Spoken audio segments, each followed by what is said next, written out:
Hello guys, good morning. So, muna akong itsura guys. Nasa bahay. Nakapang bahay. And I have my monthly, guys. Na. So, I'm not feeling well. But chika tagajot, no? So, kuan day guys, ang kanang mag-apply mo og citizenship ba? Pwede papers, pwede po din i-lodge sa online gamit ang IMI account. So, ang pinaka-dali is IMI account ninyo i-lodge. So, ang kanang IMI account kay sa immigration na siya. Nya, pwede ra sad mo magbayad didto ra pod kay online ra pod. So, mo na pinakadali nga pwede ninyong mag-apply mo og kanang para citizen diri sa Australia ba. Nya, kanang ako nag-apply nako pero naghuwat pa ko waiting pa. So dili man daw madali na kanang mga 3 to 6 months gikan sa application. So istorya tani kay ang uban medyo maglibog ba no. Nya, kamo pod kung mag-apply man gani mo pag-research mo daan andaman daan yung mga documents tanan kay scan man na siya niya attach dito sa IMI account kung online yung gamiton.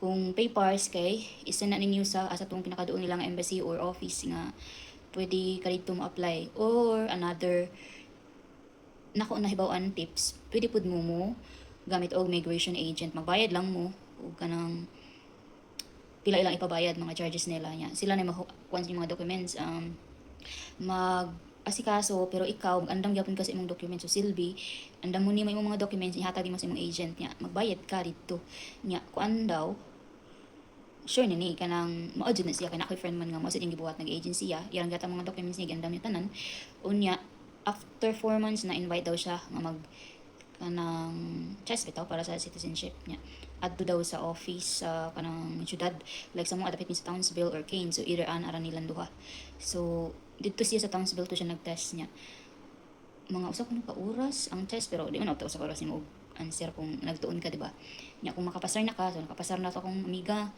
so nakapasar siya mga ina din siya nga nakapasar siya nya magwat na mo daw og kanus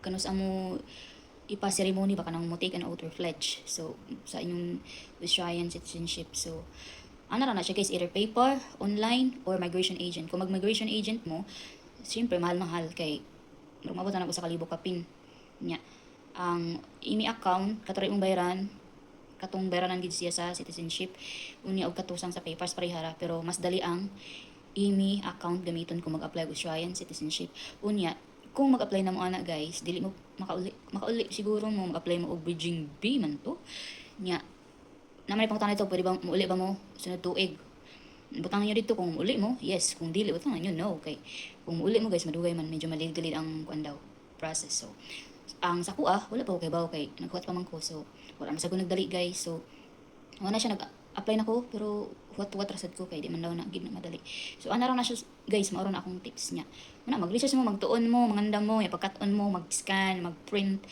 mag kanang attach mag PDF sa Microsoft magkat-on mo na guys kanang mga basic ba kung gusto mo magamit sa IMI account sa online so mao na siya guys akong masulti so good luck